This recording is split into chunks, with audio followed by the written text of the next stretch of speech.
vasodiaphragm, yes, and also seminal vesicle. And now we want to talk about another actually gland in male genital system. Prostate gland. Prostate gland location is inferior to bladder, yes. Here is neck of bladder, yes, you know that. And it is located at the inferior, actually, part of the bladder near to the neck. It's a fibromuscular, actually, gland. It surrounds the urethra, yes. It has a base, superior part. It has an apex, yes. Here is base. Base is located near to bladder. Here is its apex. It has two infralateral surface, and it surrounds the urethra. Okay, these are its actually main characteristics. Base of that, apex of that, two infralateral surface, and inside that we can see urethra. We say that when we actually open the prostate gland and we look at the urethra, we can see an elevation. This elevation is named urethral crest. Yes, it's an elevation because of urethra. ببخشید شما یک تا سه دوباره کلاس دارین تا بچه‌ها بیان دیگه دوباره برمیگردیم. باشه. So we have urethral crest. Then we can see with elevation. The name of this part is boromontanum or collicus seminalis. This is boromontanum or collicus seminalis. Yes, it's an eminence in middle part of the urethral crest. Yes, and on that we can see three structures. Yes, can you see? Yes. Yes. I just thought that you can see it. Let me switch.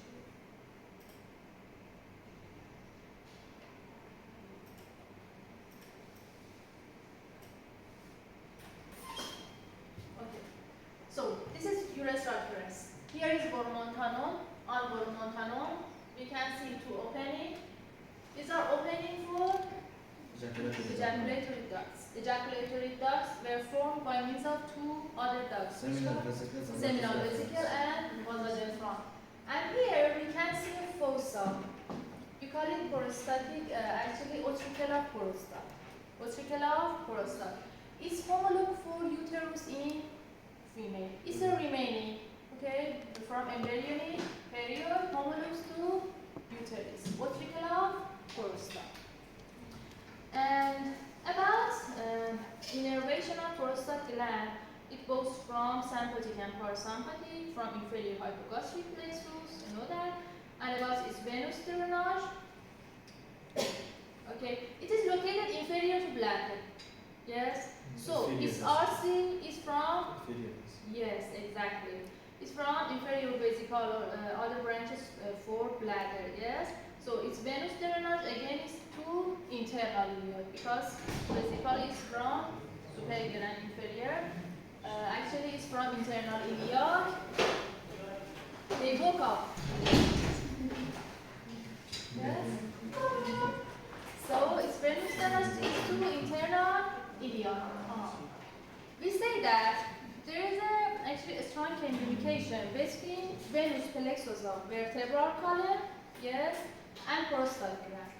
So, prostate glands actually cancer can metastasize to vertebral column because they have a strong connection with each other. And look at this picture again. What is? You can't see that. What is this? Utricular prostate, and these are ejaculatory duct. In each side of the urethral crest, here is called sinus of actually prostate. Sinuses. Okay, we have sinuses.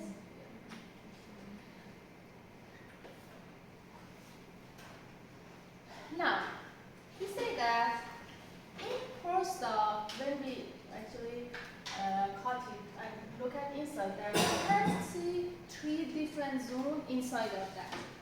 Peripheral zone, central zone, and actually periurethral transitional zone. Peripheral zone, here we can see that actually composes 70% of the gland, and most of the cancer occurs in peripheral zones. Okay, central zone. Central zone is actually posterior to urethra, superior to ejaculatory duct. Look at here. Can you see that? Again, we can see that.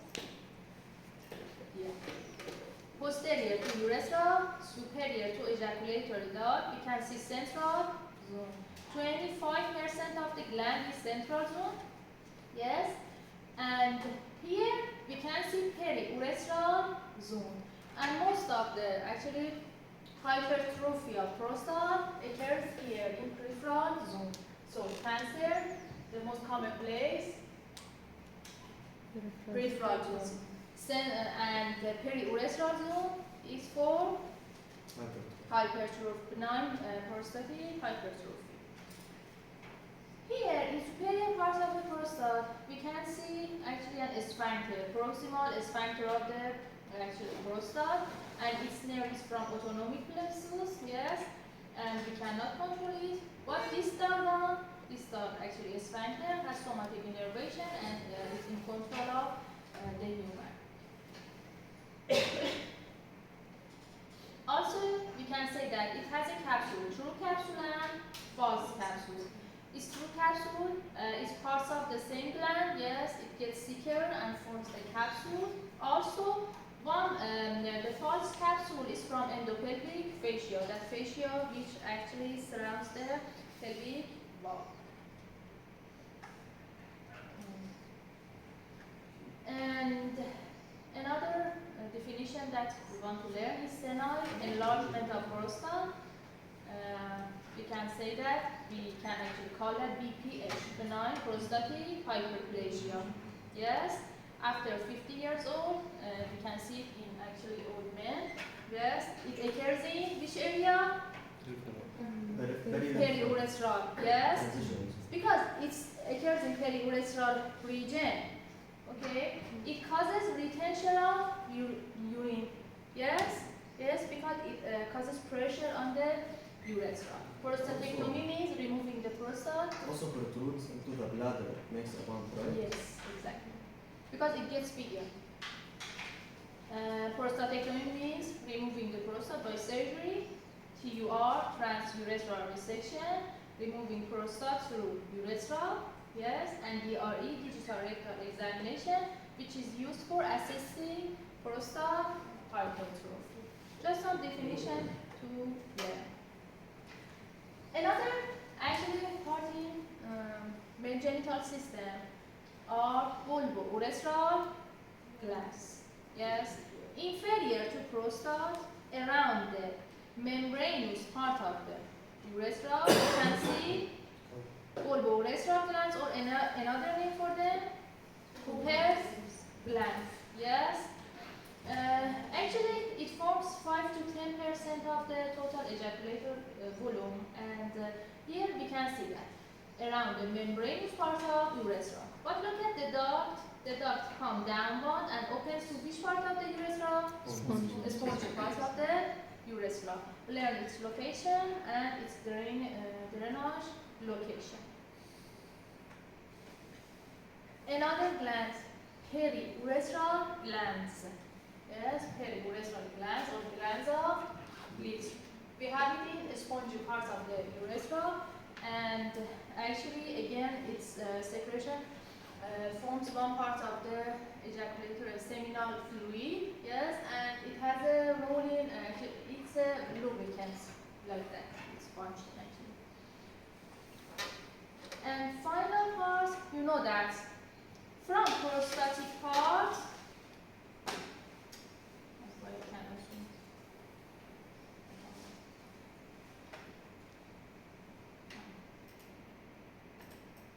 This is urethra image.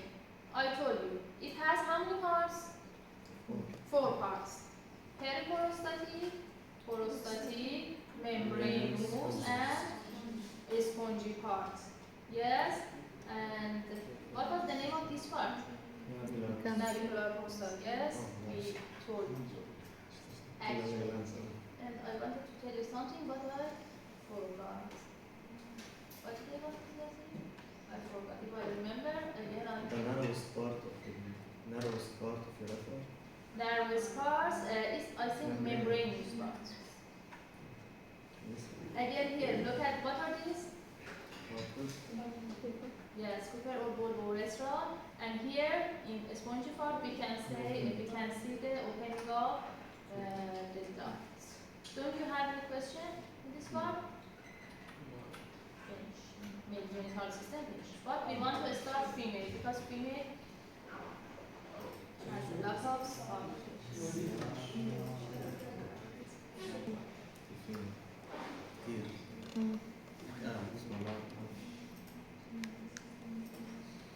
Are you tired? No. Okay. We talked about male genital system. Now we want to talk about female genital system. Again, like men, it has some internal organs and external organs. Yes. First, we talk about internal organs. In internal, actually part of the genital system in female, we have to assess ovary, fallopian tube, uterus, and cervix and vagina. Yes. And in external genital system, we have most of pubis, labia major minor, clitoris, and vestibular area. First, about internal genital organs. What was the gonadal? Testis. Here, female, we have ovary. So, first we have to learn about its situation. Here, in this picture, we are looking at pelvic cavity from superior view. This is bladder, this is uterus, and this is rectum. But we want to talk about actually ovaries. We say that they are located in lateral wall of the pelvic cavity in ovarian fossa. Here is a schematic picture. This is the sagittal section, yes, through the ovary, yes. Here is ovarian fossa. It wants to say that its anterior border is by obliterated umbilical artery, yes, which is actually a continuation of superior vesica, yes. So ovarian fossa anterior border is obliterated umbilical artery. Its posterior border is from ureter and internal ileum. This is ureter and this is internal ileum, yes. So this is anterior border and this is posterior border. Learn the borders. And they are located in lateral wall of the pelvic cavity.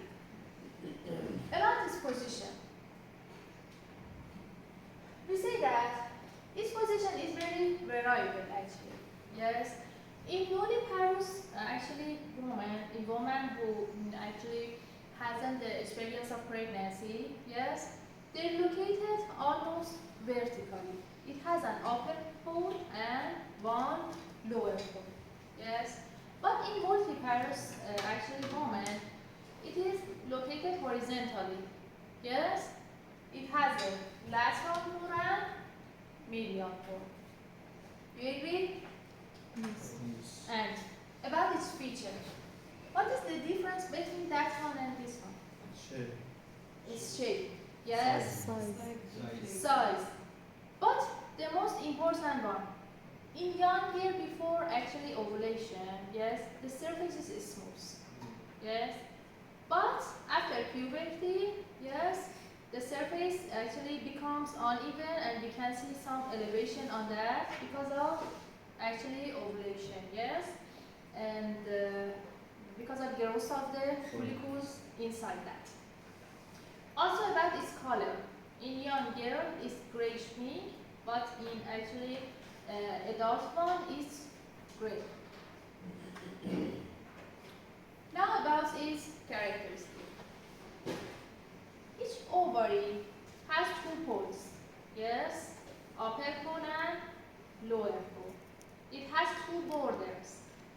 its anterior border and this is its posterior border. Also, it has two surfaces. This is its medial surface, yes, and near to the pelvic wall is its lateral surface. So upper core, lower core, borders, anterior and posterior surface, medial and lateral.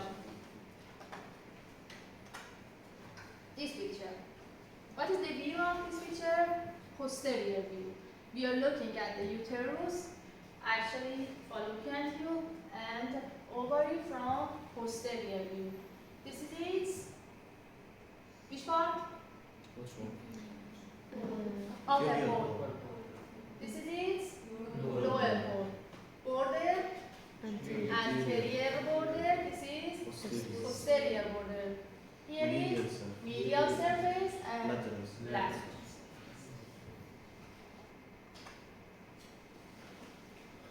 It has some relations, yes? It is located adjacent to some structures. Now we want to assess this part. It has some peritoneal relation. We say that ovaries are located in ovarian fossa. Now you know the boundaries, yes? And it is attached to posterior part of broad ligament. Do you know broad ligament? No, you didn't study it yet. But so it's okay that you don't know. Look at this. This is uterus. Yes? In each side of that, you can see a ligament which attaches the uterus to lateral wall of the pelvic. Yes? Ovaries are attached to broad ligament by means of a ligament, and its name is mesovarium. So, mesovarium. Imagine that on uterus, this is fallopian tube, and this is broad ligament, but it has to continue to downward. Broad ligament has an anterior wall, yes, and one posterior. Imagine that. For example, ovary is located here, yes. When the broad ligament reaches to that, yes, it surrounds it, yes, and then it continues. Do you agree? Yes. So I can say that mesovarium is part of the broad ligament which attaches the ovarian to the posterior wall of the broad ligament. Did you understand? So also broad ligament, its material is from peritoneum. We say that it's a peritoneal reflection. So all parts of the ovary is surrounded by peritoneum. Do you agree? Except which part? Fallopian tube. To the upper wall. No. It's anterior border. Yes, it's anterior border. For example, this is ovary. The posterior wall of the actual broad ligament reaches to this. Look at this. It surrounds it and then it continues. So its anterior border is not surrounded. Did you understand? So now you know the mesovarium. So mesovarium is a part of broad ligament which attaches the ovary to posterior wall of the broad ligament.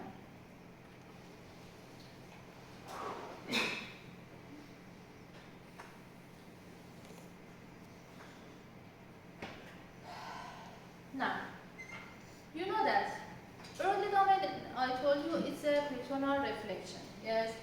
In its lateral part, broad ligament continues to actually wall of the pelvic, and we call it suspensory ligament of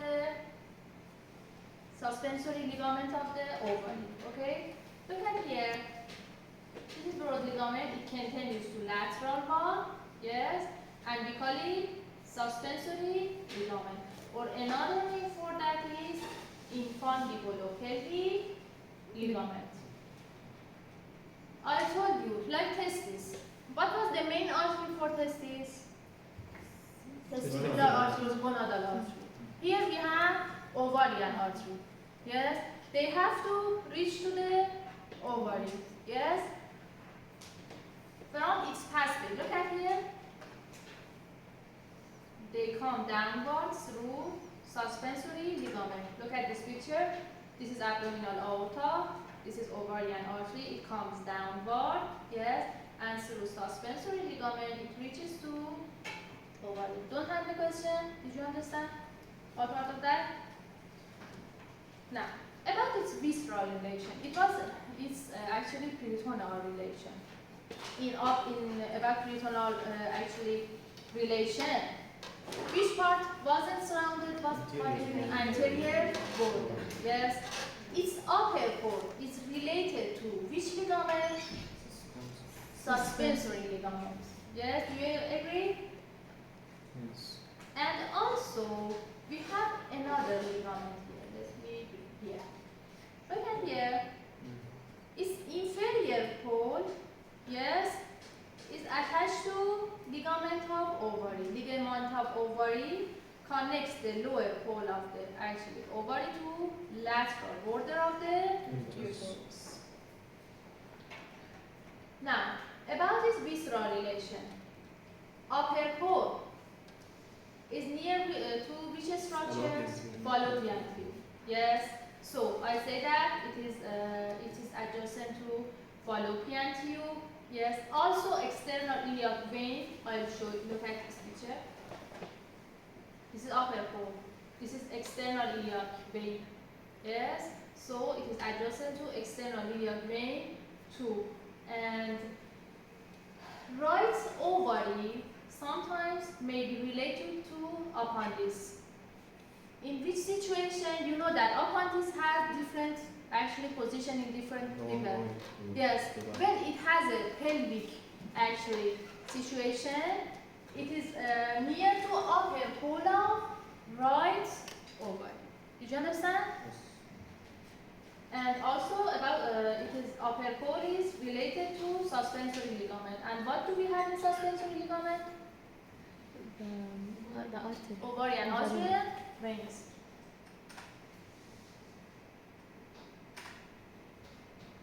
About its lower pole, lower or uterine pole. Why we call it uterine pole? Because it is near to uterus. So we call it uterine pole. And it is related to ligament of ovary. Yes, ligament of ovary connects the lower pole to lateral border of the uterus. Yes. And close this. About its anterior border. Anterior border is related to which ligament? Mesovarium. Yes, so its anterior border is related to mesovarium. Also, what was the anterior border of ovarian fossa? First slide. Come back to the obliterated ligament. Yes. Let's come back to this picture. You remember? This picture, obliterated ligament. So its anterior border is actually related to obliterated ligaments too. Do you agree or not? Yes. Yes. Completely. And also it is near to uterine tube. Look at this picture. Yes, its anterior border is near to fallopian tube too. Do you agree? Yes or not? Yes. And just this. So mesovarium, uterine tube, obliterated ligament. Posterior or free border. It is convex and again it is related to uterine tube and ureter. Look at here. This is ureter. Yes. Uterine tube because it is actually folded. Yes. It is located near to all part of that. And about its lateral surface. Yes. Its lateral surface is near to obturator vessels and nerve. Let me show you. I think in this picture it's clear. What is this? This is its lateral border, yes. And actually near that we can see obturator, artery and nerve. Can you see that? Obturator, artery and nerve, yes. So lateral surface is located near to obturator, artery and nerve. But you know that it is surrounded by parietal peritoneum. So by means of parietal peritoneum, it is adjacent to that. And about its medial surface, you're looking at medial surface. Again, it is near to uterine tube and justice. Don't have any question? So learn its different relation. About its arterial supply, you learned the main one. What was the main one? Ovarian artery from abdominal aorta. Yes, lower to which artery? Renal artery. Yes. It comes downward. Look at here. It comes downward. Then it goes to suspensory ligament. Do you agree? Yes. Goes to suspensory ligament, and through suspensory ligament, it comes to upper border of the broad ligament. Yes. When it reaches to mesovarium, it sends some branches to ovary. When it reaches here, look at here, this is artery and vein, ovarian artery and vein. It comes to superior border of the broad ligament, yes. When it reaches to mesovarium, it sends some branches to that. Just ovarian artery or not? It has another blood supply from uterine artery. Uterine artery was a branch of internal iliac anterior division. Yes. So uterine artery gives some branches to actually ovary by means of ovary. So I can say that, look at here, this is ovarian, this is uterine artery. They are not supposed to be each other. Okay? Don't have any question? Again, about his venous drainage, you tell me.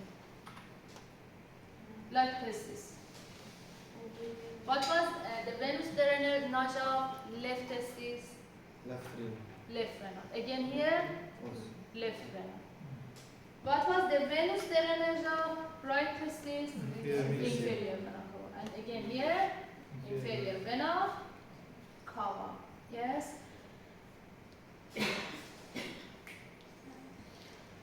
About its lymphatic drainage.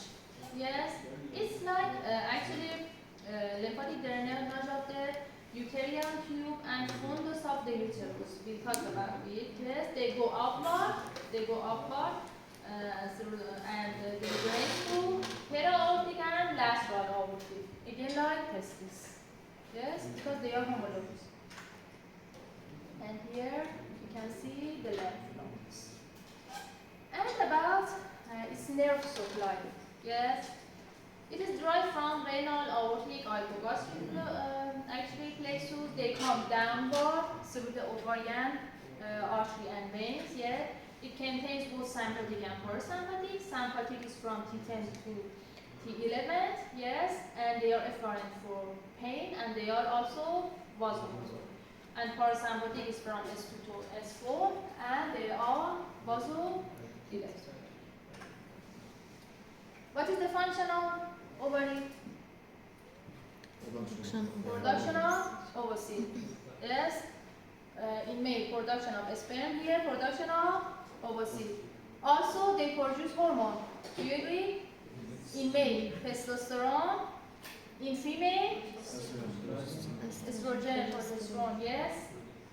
Production of actually hormones. Female hormone. Don't have any question?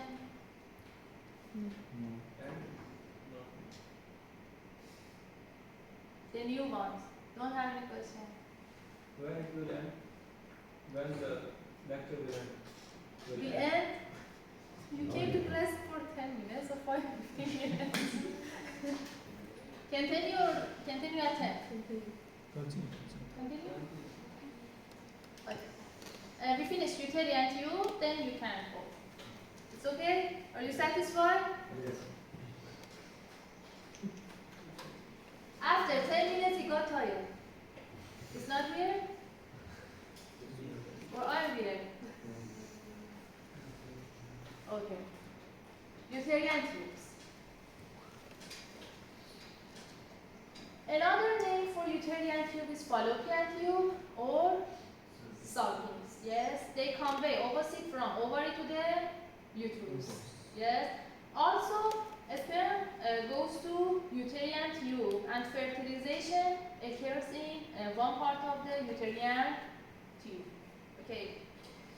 About the situation, you tell me. It is located in which part? Upper border of broad ligament. Yes, in each side of the uterus. Its length is about 10 centimeter. Yes, and look at here.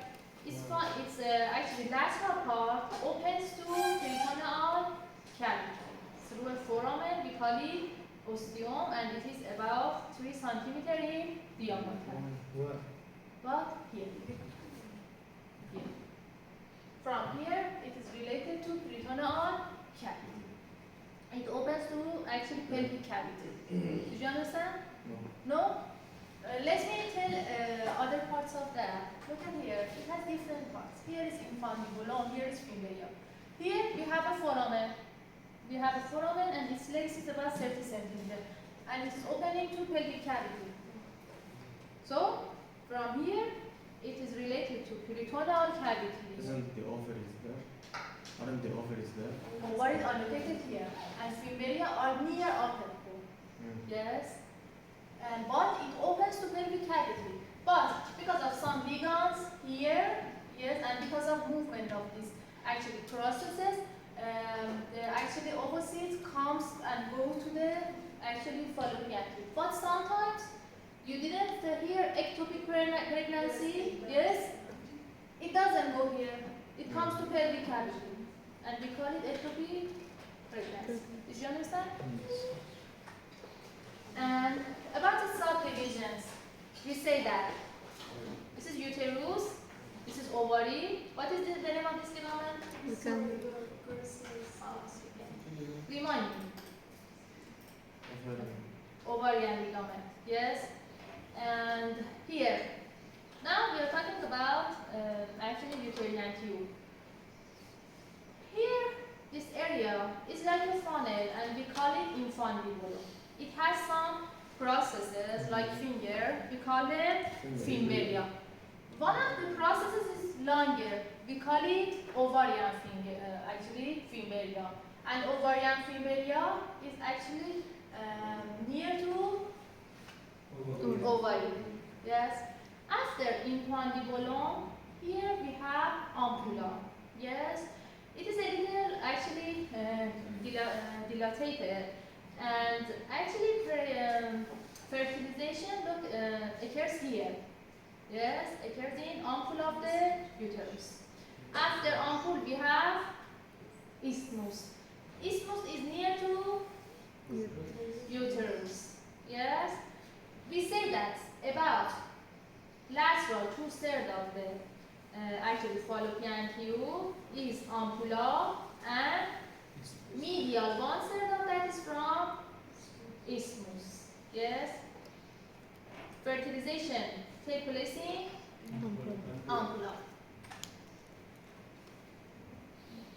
And isthmus, I told you. Also, it has another part, intramural part. What is the intramural part? That part which actually passes through the wall of the uterus is called intramural part. So, from lateral to medial, tell me. Infundibulum, ampulla, isthmus, and intramural part, which is located inside the wall of the uterus. Do you have any question? No. And about its course and relation, I told you it is located in superior border of the broad ligament. Yes, and very margin of broad ligament. I told you something. All of this is called broad ligament. Do you agree? Yes, that's part of the broad ligament between fallopian tube and mesovarium. Here is called mesosalpinx. So mesosalpinx is part of the broad ligament which is located between uterine tube and mesovarium. Do you remember mesovarium? Yes. Yes? Okay. And the rest of that is called mesometrium. So different parts of actually broad ligament: mesovarium, mesosalpinx, mesometrium. And extension of that to lateral wall was suspensory ligament. Yes, or infundibulopelvic ligament. Don't have a question? Which structure is located near to inferior border of that? Ovarian artery and also uterine artery. Do you agree? Yes. Yes? And about this blood supply, again, by means of ovarian and uterine. Two-thirds of that, two-thirds of medial part is by means of uterine artery, and one-third of that by means of ovarian artery. We agree? Yes. And about its venous drainage, yes, it goes to pampering plexus of ovary, yes, and it drains to left side. Renal, right side. Yes. You're so smart, thank you. And about is actually lymphatic drainage. Yes, again it is like ovaries. It goes to lateral aortic and periaortic nodules. But except one area. Do you remember isthmus? Yes. Yes. Do you know round ligament? You heard about it in inguinal canal. Yes, it was one structure in inguinal canal. It passes through the inguinal canal, and in female it continues to labia major. Yes, the lymphatic drainage of isthmus, yes, comes with round ligament, and it drains to superficial inguinal nodes. So all parts of the uterine tube to periaortic and lateral aortic except isthmus. And about its nerve supply, again, it has sympathetic and parasympathetic. Sympathetic is again from T10 to L2, yes, and it is derived from hypogastric plexus. It is both vasomotor and stimulates tubal peristalsis. You know the movement of tubal peristalsis. One part of that is by means of sympathetic nerves, but one part of that is related to hormonal changes, peristaltic movements. Okay, and about this parasympathetic nerves, yes, it's actually lateral part is from vagus, yes, its medial part is from actually pelvic splanchnic nerve from S2 to S4. So it has two parasympathetic actually innervation. Lateral part from what? Medial part from pelvic splanchnic. Yes? And also it inhibits the peristaltic, yes? And it is vasodilator. But again, I told you, peristaltic movement is both by means of sympathetic and parasympathetic and hormones. Finish. You continue at 10. 10?